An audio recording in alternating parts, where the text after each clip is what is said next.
Bah ça j'y vais. Et toi? Ouais, impeccable. Bon, qu'est-ce que Plaisir. ça donne? Bah écoute, on commence, hein. Ok. On a fait un poisson. Bien. Ouais. Comment tu trouves?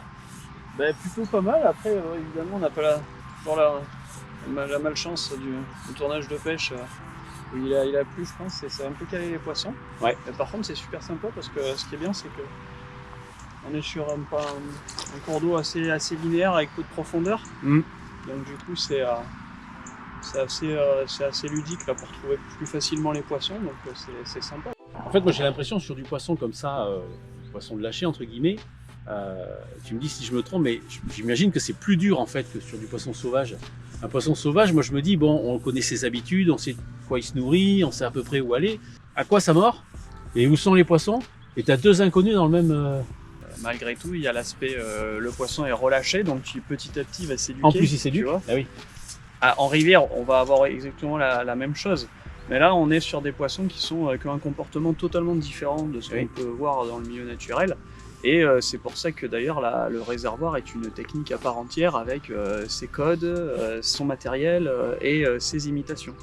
Avec des zones de réserve, il y a des zones avec, tu vois, ce couloir, ça peut être intéressant si ça transite, mais c'est vrai que c'est petit à petit, tu vois, tu vas te mettre en place ta stratégie et pour en finalité arriver à essayer de trouver le poisson.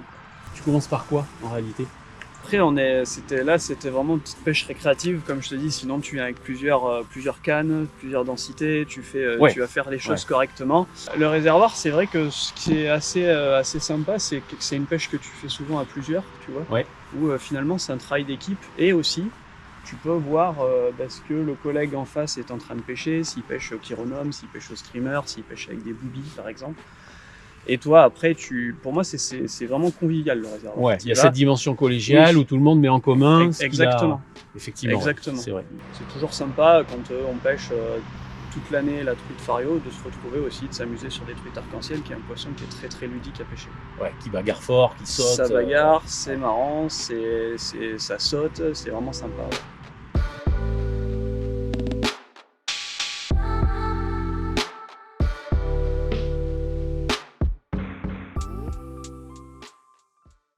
La pêche en réservoir, c'est, comme nous l'avons vu, une pêche qui sort un petit peu de ce qu'on peut rencontrer dans la pêche traditionnelle de rivière. On a quand même, de façon spécifique, un matériel qui est adapté à ce type de pratique. Commençons par la canne. Donc en réservoir, l'ensemble polyvalent et la canne polyvalente, c'est une canne en 10 pieds, soit 7. Cette canne est suffisamment puissante pour utiliser des streamers. Elle va être associée à un moulinet généralement compris dans taille de 6-8 ou 7-9, suivant l'équilibre que l'on doit donner à la canne, et d'une soie. En réservoir, on a plusieurs types de soies. Un pêcheur en réservoir, généralement, va utiliser différentes densités. On va commencer par des soies flottantes, des soies intermédiaires et des soies plongeantes. Ces soies plongeantes, qu'on appelle des soies sinking, vont avoir différentes densités pour pouvoir aller prospecter la colonne d'eau efficacement. Aujourd'hui, sur l'étang de Touraine, on est sur un plan d'eau qui fait moins de 2 mètres d'eau. Donc ça ne sert à rien d'aller chercher, d'utiliser des soies trop plongeantes en fait. Le plus facile va être d'utiliser de la soie flottante, de la soie intermédiaire et au maximum d'aller sur une ES3 lorsque l'on veut pêcher très lentement et très proche du fond ou avec des animations très lentes comme c'était le cas aujourd'hui et comme c'est souvent le cas en hiver. Les mouches, comme je vous l'ai expliqué, sont des mouches qui peuvent être assez spécifiques et plutôt clinquantes par rapport à ce que nous on rencontre et ce qu'on connaît en fait dans la rivière. On n'est plus forcément sur aller prendre le poisson avec de l'imitatif, bien que ce soit le cas dans de nombreuses techniques, mais souvent on va avoir tendance à inciter le poisson à mordre. Ce sont des poissons qui sont issus de pisciculture, donc c'est des poissons qui sont souvent très joueurs. Et toute l'équipe JMC Fly Fishing vous souhaite une bonne saison 2025 et en espérant vous retrouver au bord de l'eau.